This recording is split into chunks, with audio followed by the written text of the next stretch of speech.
Genèse, chapitre 5, verset 32. Allez, je lis. Noé, âgé de 500 ans, engendra Sem, Cham et Japheth. Lorsque les hommes eurent commencé à se multiplier à la surface du sol et que des filles leur furent nées, les fils de Dieu virent que les fils des hommes étaient belles, et ce fut parmi elles qu'ils choisirent leurs femmes. Alors l'Éternel dit, « Mon esprit ne restera pas toujours dans l'homme, car celui-ci n'est que chair, et ses jours seront de 120 ans. » C'était l'époque où il y avait des géants sur la terre, après que les fils de Dieu furent venus vers les filles des hommes, et qu'elle leur donnait des enfants. Ce sont là les héros des temps anciens. L'Éternel vit que la méchanceté de l'homme était grande sur la terre, et que chaque jour son cœur ne concevait que des mauvaises pensées. L'Éternel regretta d'avoir fait l'homme sur la terre, et son cœur fut affligé. L'Éternel dit, « J'effacerai de la surface du sol l'homme que j'ai créé, depuis l'homme jusqu'au bétail, aux reptiles et aux oiseaux du ciel, car je regrette de les avoir faits. » Parole difficile, hein? Dieu regrette la bénédiction. Mais, et il y a des mais de Dieu qui sont hyper importants, mais Noé obtint la faveur de l'Éternel. Voici la postérité de Noé. Noé était un homme juste et intègre parmi ses contemporains. Noé marchait avec Dieu. Noé engendra 3 fils, Sem, Cham et Japheth. La terre était corrompue devant Dieu. La terre était pleine de violence. Dieu vit que la terre était corrompue. Excusez-moi. Car toute chair avait une conduite corrompue sur la terre. Alors Dieu dit à Noé, « J'ai décidé de mettre fin à tous les êtres vivants. Car la terre est pleine de violence à cause d'eux. Je vais donc les détruire avec la terre. Fais-toi une arche de bois de gopher. Tu disposeras cette arche en cellules et tu la couvriras d'un enduit en dedans et en dehors. Tu la feras comme suit. L'arche aura 300 coudées de longueur, 50 coudées de largeur et 30 coudées de hauteur. Tu feras à l'arche une ouverture d'une coudée, disposée tout en haut. Tu placeras la porte de l'arche sur le côté et tu feras un étage inférieur, un second et un troisième. Et quant à moi, je vais faire venir le déluge sur la terre pour détruire toute chair qui sous le ciel a souffle de vie. Tout ce qui est sur la terre périra. Mais avec toi, j'établirai mon alliance. Tu entreras dans l'arche avec tes fils, ta femme et tes belles-filles. Tu feras aussi entrer dans l'arche 2 animaux de chaque espèce vivante pour qu'ils survivent avec toi. Tu prendras un mâle et une femelle. Un couple de chaque espèce, oiseau, bétail, reptile du sol, viendra vers toi afin de survivre. Et toi, prends de tous les aliments que l'on mange et fais-en des provisions auprès de toi pour que cela te serve de nourriture ainsi qu'à eux. » C'est ce que fit Noé.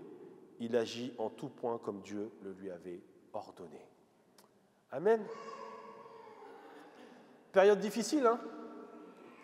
La terre est corrompue et remplie de violence. Si on fait le parallèle aujourd'hui, vous diriez quoi? Est-ce que ça va sur la terre en ce moment? Personne ne répond? Personne n'ose répondre? Ça va très mal.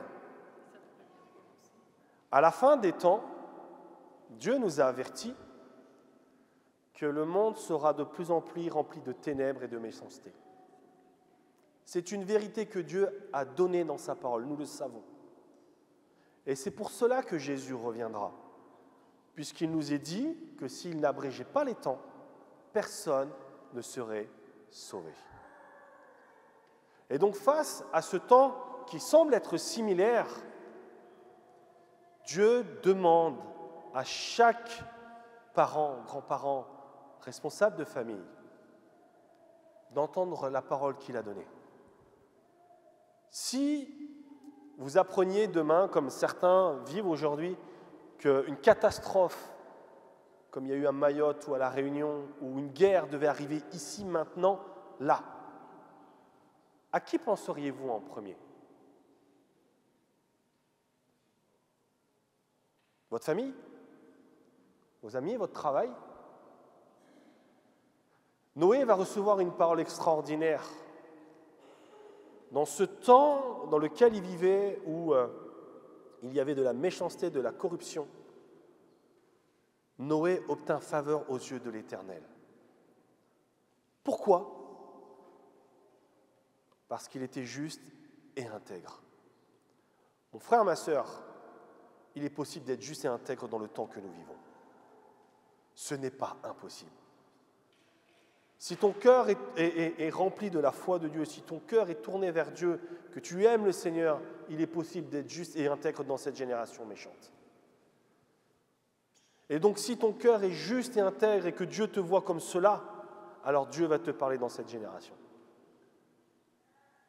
La question que je te pose maintenant, c'est est-ce que Dieu t'a déjà parlé ? Est-ce que tu l'as entendu ? Mais au-delà de ce que tu as entendu, est-ce que tu as écouté ? Parce que quand on regarde l'histoire avec Noé, Dieu est très précis. Alors ne soyez pas perturbés, on traduit en anglais pour des gens qui ne parlent pas le français. Dieu est très précis. Il dit, voilà comment on va construire l'arche. Alors les enfants, quelle était la longueur, la largeur et la hauteur de l'arche ? Est-ce que vous savez ? 1 ? Ouais ? 500 ? Non. L'arche faisait à peu près 155 mètres de long, 25 mètres de large et 15 mètres de haut. C'est à peu près ça, les commentateurs de l'Ancien Testament nous disent. Un bel ouvrage à construire, hein ? Noé aurait pu se dire, mais oh, c'est grand pour moi là. Seigneur, comment je fais ? Je ne suis même pas charpentier marine. Et pourtant, il nous est dit que Noé, on l'a lu dans Genèse chapitre 6, verset 22, il agit en tout point comme Dieu le lui avait ordonné. Face à cet ouvrage qui était immense, Noé n'a pas discuté. Il n'a pas dit « c'est impossible, Seigneur. Ce que tu me demandes, c'est impossible. C'est impossible de construire cet ouvrage. » Et déjà, on peut se poser la question, on s'est posé la question tout à l'heure avec nos frères et sœurs, mais si Dieu venait là et qu'il vous annonçait qu'il va juger le monde avec la condamnation, comment est-ce qu'on réagirait ? On se dirait « wow, Seigneur, ça va être chaud. » Est-ce qu'on commencerait à prendre peur ? Est-ce qu'on commencerait à dire « oh là là ». Dieu se repent de sa bénédiction, hein. Et non, Noé, lui, qu'est-ce qu'il est ? Il est focus sur la mission que Dieu va lui donner. Construis une arche et va sauver ta famille. Cette arche, elle est pour toi et pour les tiens. Noé ne va pas se poser la question, il ne va pas discuter avec Dieu, il ne va pas dire « je ne suis pas capable », il ne va pas dire « c'est impossible, je n'ai pas les talents », ou de dire « ah, l'ouvrage est trop grand », et elle est grande. Mais Noé va obéir en toute chose à ce que l'Éternel lui avait demandé. Qu'est-ce que le Seigneur t'a demandé ? Qu'est-ce que le Seigneur t'a demandé dans ce temps compliqué que nous vivons, dans lequel tu sais que le Seigneur va revenir parce que ça va devenir de plus en plus compliqué ? La deuxième, c'est est-ce que tu écoutes concrètement ce qu'il te dit ? Dieu est très précis. Alors tu pourrais dire « ah Seigneur, l'ouvrage est trop grand ». Mais le Seigneur, il nous dit que tout est possible à celui qui croit. Tout est possible à celui qui croit. Si tu y crois, tout est possible. Et la troisième, c'est est-ce que tu es en train d'obéir à ce que le Seigneur t'a demandé pour les tiens, dans cette génération particulière ? Noé obtint la faveur de Dieu parce qu'il était juste. Ce mot est très important.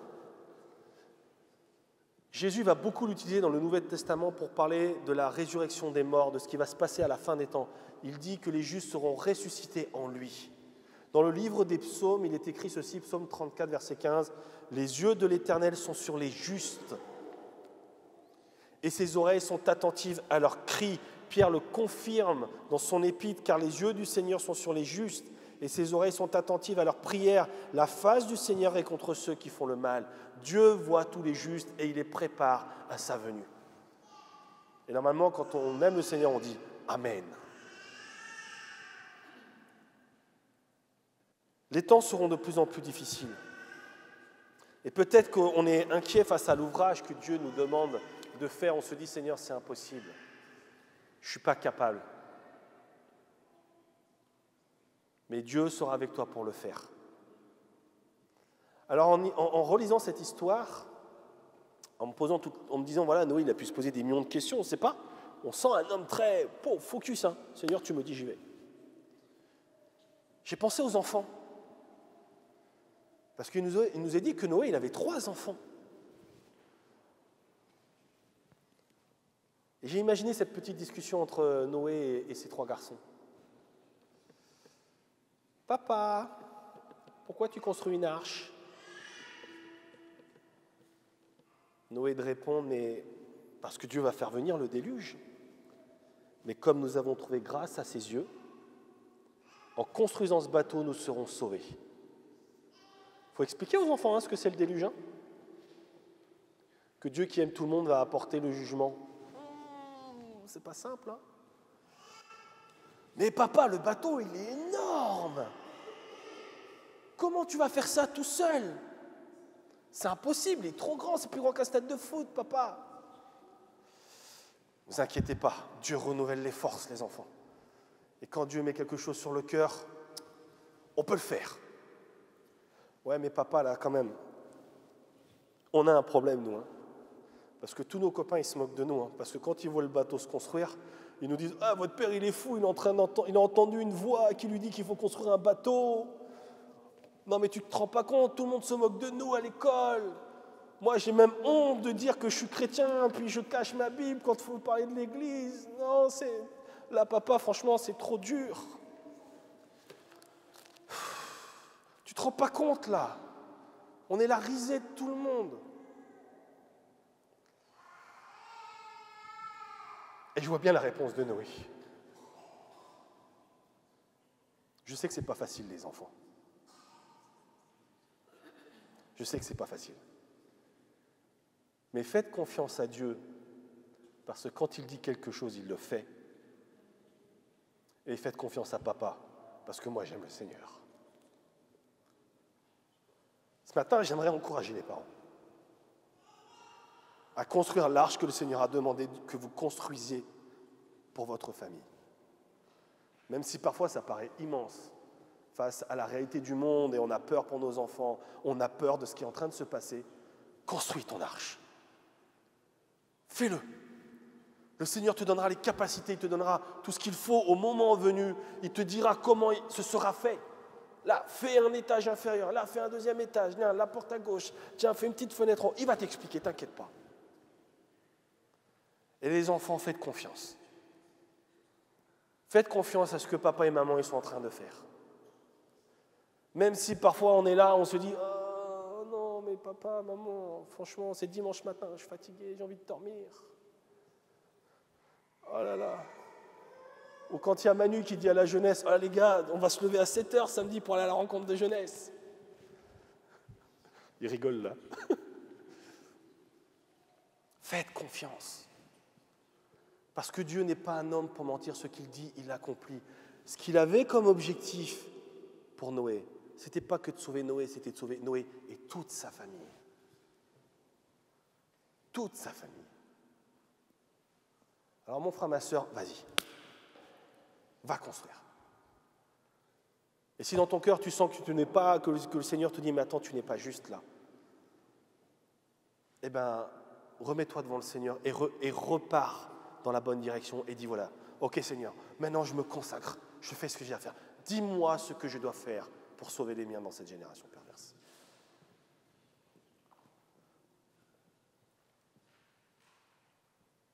Genèse chapitre 7, verset 1er, il nous est dit ceci.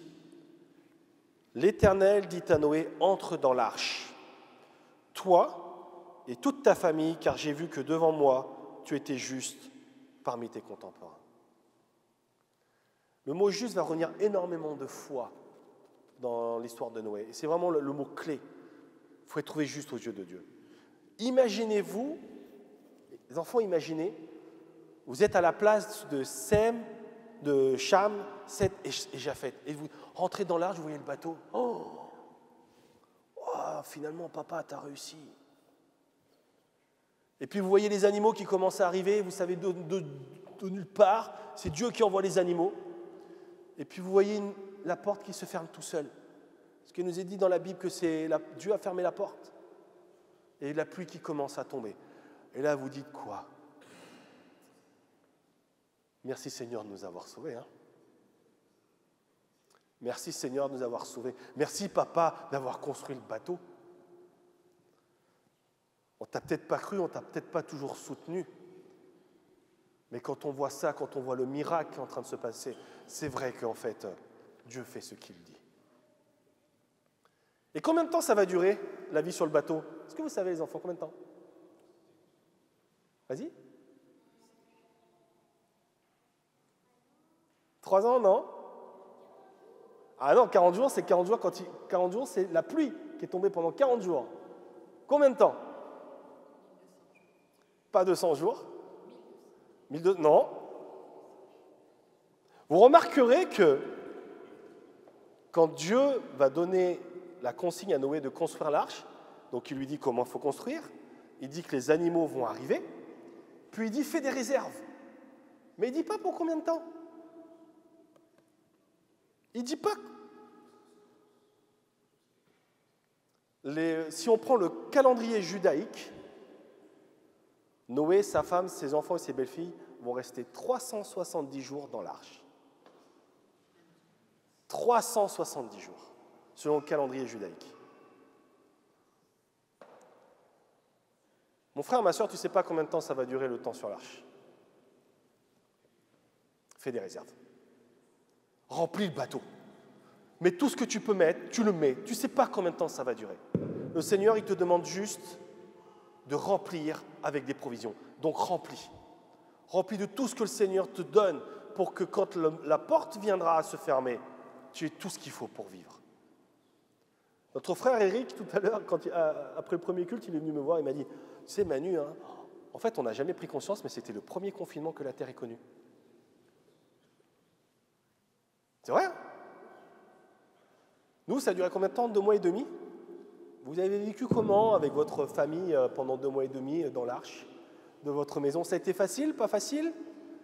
370 jours enfermés avec papa, maman. Oh là là. Moi, je me rappelle, au tout début où je me suis marié avec Siona, je racontais ça tout à l'heure, au tout début où je me suis marié avec Siona, de temps en temps, je prenais des journées de RTT pour passer du temps avec ma femme. Et ma femme, avant la fin de la journée, elle me dit « Vivement que tu retournes au boulot. Vivement que tu retournes au boulot, t'es insupportable. » Imaginez-vous 370 jours enfermés, tout seul. Ah, il n'y a plus de TikTok, de Snap, de Insta, de ce que vous voulez. Plus de copains, plus rien. C'est un moment compliqué quand même. Hein. C'est un moment compliqué. Il y a des fois, il y a des moments, il y a des saisons de vie où on est enfermé autour là et on ne comprend pas ce qui est en train de se passer. On sent juste qu'on est porté. Et on voit une tempête qui est là, mais on se sent quand même à l'abri et on se dit, mais Seigneur, il est important d'être focus sur Jésus. Les enfants, je vous le dis tout de suite, l'arche, ça représente Jésus. Et quand on est dans le bateau avec Jésus, il peut se passer plein de choses. On est toujours à l'abri. On est toujours à l'abri. Et il faut y rester. Même si des fois on ne comprend pas tout, même si des fois on est à l'extérieur, on regarde, on se dit « Oh là là, il y a la mer partout, là, il pleut. C'est pas terrible. » Puis ça sent un peu, il y a les animaux. « Maman, papa, vous ne pouvez pas nettoyer, ça pue. » Restez à l'abri. Et vous, parents, faites en sorte que vos enfants restent à l'abri de l'arche. Pour se dire que pendant ce temps-là, tu nous as donné des provisions pour pouvoir tenir. On n'est pas inquiet. On n'est pas inquiet. Vous savez ce qu'il a vécu, Noé, à ce moment-là? Quand toute cette période est arrivée où l'arche est finie, Dieu envoie les animaux qui rentrent, qui ferment la porte. Il a vécu ce que le geôlier a vécu avec Paul et Silas. Vous connaissez cette histoire, les enfants? Un jour, Paul et Silas sont envoyés en prison parce qu'ils évangélisent. Et il nous est dit qu'ils chantaient les louanges de Dieu dans la prison. Et les portes se sont ouvertes. Et là, le gardien de prison, il a eu peur. Il a voulu se suicider. Et Paul et Silas lui ont dit « Non, ne fais pas ça, fais pas ça. » Et le gardien de prison, il s'est jeté aux pieds de Paul et Silas. Il a dit « Mais qu'est-ce qu'il faut que je fasse pour être sauvé ?» C'est ce mot-là qu'il a utilisé, sauver. Crois au Seigneur Jésus et tu seras sauvé, toi et ta famille. Mon frère, ma sœur, si ton cœur est en Jésus, toi et ta famille, vous serez sauvés. Si tu crois en Jésus, toi et ta famille, tu seras sauvé. Noé vit déjà cette promesse que Dieu donnera à ce gardien de prison. C'est la bénédiction que Dieu veut pour notre famille. Alors évidemment, ça amène beaucoup de questions, des fois on se pose beaucoup de questions, mais reste à l'abri. Reste à l'abri. Et la fin de saison arrive, où il arrête de pleuvoir pendant 40 jours, ils sont enfermés pendant 370 jours dans ce bateau, et puis la terre commence à s'assécher. Ah, ça y est, on va enfin pouvoir sortir du bateau. Et le Seigneur, il ouvre la porte, parce que c'est le Seigneur qui ouvre la porte. Quand c'est le bon temps, ils n'ont pas été capables de la fermer, ils n'ont pas été capables de l'ouvrir. Elle a été trop lourde. Et on arrive sur la terre, il n'y a plus personne. Combien de fois on se sent seul quand on est là comme ça, on se dit, mais Seigneur, je me sens seul. Et Dieu va tisser une alliance, une nouvelle alliance avec Noé et sa famille. Genèse, chapitre 9, verset 1er. Dieu bénit Noé ainsi que ses fils. Lorsque Dieu te bénit, il bénit aussi tes enfants. Lorsque Dieu te bénit toi, c'est une bénédiction qui reporte sur toute ta famille. Et Dieu va retisser une alliance avec Noé et sa famille pour dire maintenant, vous reconstruisez la création. Il refait un Adam et Ève. Allez reconstruire, faites. C'est pas facile des fois quand le Seigneur nous dit, allez va, on y va. Et il nous est dit que les fils de Noé sont partis, ils ont reconstruit, ils ont repeuplé la planète. Gloire à Dieu. Dieu bénit Noé. C'est peut-être la chose la plus importante. C'est parce que Noé a été trouvé juste et un tel qu'il a été reconnu par Dieu, que Dieu a choisi de le sauver, lui et sa famille. Et derrière cet acte de foi et cette obéissance, Dieu a béni toute cette famille. Dieu a béni toute cette famille. Et il nous est dit à un moment donné, on va le lire, Genèse chapitre 9, verset 18, qu'il va y avoir quelque chose de compliqué qui va arriver. Genèse chapitre 9, verset 18. Les fils de Noé qui sortirent de l'arche, étaient Sem, Cham et Japheth. Cham fut le père de Canaan. Les 3 fils de Noé repeuplèrent la terre. Noé se mit à cultiver le sol et planta une vigne. Il but du vin, s'enivra et se découvrit au milieu de sa tente. Cham, père de Canaan, vit la nudité de son père et le raconta au dehors à ses 2 frères.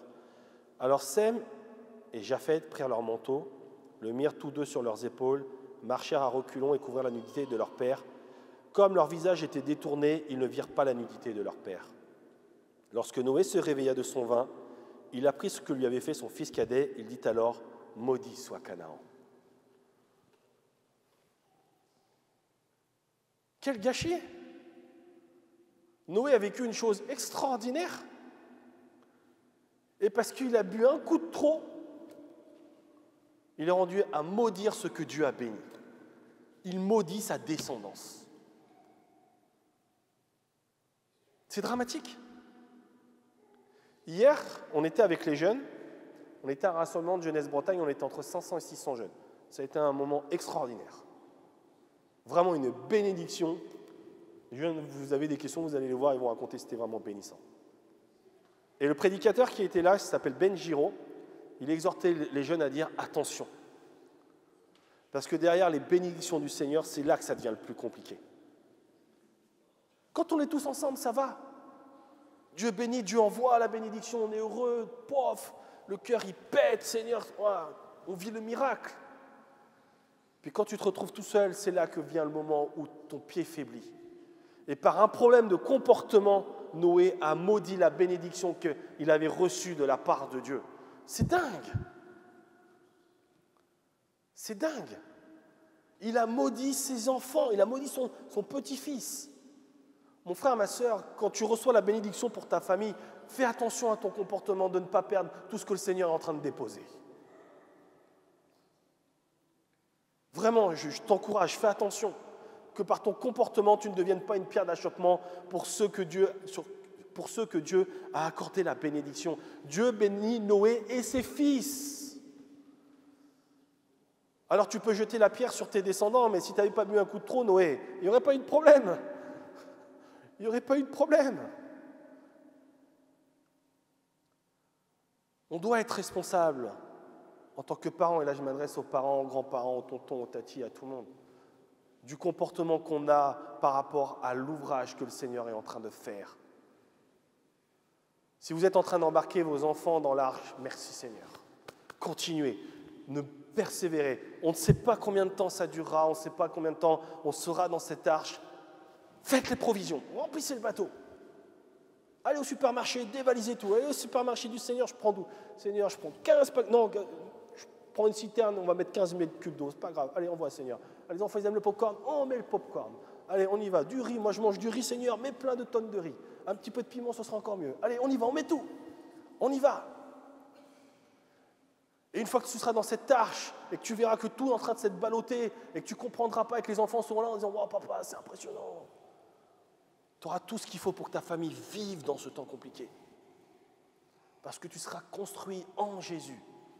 Mais fais attention à ton comportement, que par un acte de comportement où il n'y a pas eu la sagesse, tu ne détruises pas tout ce que le Seigneur a commencé à construire. Pour un coup de pinard de trop, Noé a maudit ses enfants. Quelle tristesse. Alors ce matin, je vais vous encourager à vous dire, vous, parents, grands-parents, tontons, tatis, les grands frères, les grandes sœurs, allez construire cette arche. Posez-vous, on stoppe. Seigneur, je veux t'entendre. Tu me parles, je t'écoute. Qu'est-ce que tu me dis? Je prends un papier, un crayon. Ok, tu veux ça. Je ne discute pas, je le fais. Oh, c'est un ouvrage, c'est pas simple, j'y vais. Si tu me dis, c'est que tu es avec moi, Seigneur, j'y vais, je suis focus. Et j'embarque, Seigneur, j'embarque tous les miens, je fais les provisions. Parce que j'ai conscience que dans peu de temps, tu reviendras pour juger le monde. Et je ne veux pas être trouvé irresponsable. Et je sais que je n'y arriverai pas tout seul, Seigneur. C'est toi qui feras les choses avec moi. Mais Dieu veut que tu sois participant de cet ouvrage. Pour que tu puisses montrer l'exemple. Et derrière, veille sur ton cœur. C'est le verset que j'aimerais vous laisser en conclusion. Garde ton cœur plus que toute autre chose, car de lui viennent les sources de la vie. Garde ton cœur. Pour que toute ta famille et que vous, les enfants, vous puissiez rentrer dans la bénédiction qui est prévue chez papa, maman, entre les frères et entre les sœurs. Amen. Seigneur, on veut être sensible à ta voix. Je veux être sensible à ta voix, Seigneur. On a conscience, Seigneur, j'ai conscience que le temps dans lequel nous vivons est particulièrement compliqué, ténébreux, où on ne parle que de guerre, où on ne parle que de catastrophes. Et Seigneur, tu nous as prévenus que ces temps arriveraient et que ce seront les prémices de ton retour. Et Seigneur, on veut être comme Noé. En tout cas, Seigneur, je veux être comme Noé. Que tu puisses me trouver, Seigneur, juste et intègre à tes yeux. C'est vraiment ma prière. Et Seigneur, que dans ce vacarme, dans ce bruit, que tu puisses poser ton regard, Seigneur, et de nous donner à chacun d'entre nous cette parole qui nous permettra, Seigneur, d'embarquer les nôtres dans le salut. C'est vraiment ma prière, Seigneur. Je te prie, Seigneur, de parler à chaque frère et sœur dans son cœur maintenant. Seigneur, que chacun puisse être trouvé, Seigneur, appelé par toi, attentif à l'écoute, pour recevoir, Seigneur, l'œuvre qu'ils doivent construire, que nous devons construire, Seigneur, pour être sauvés de cette génération perverse. Seigneur, vraiment, agis, s'il te plaît. Agis dans le nom de Jésus. Amen.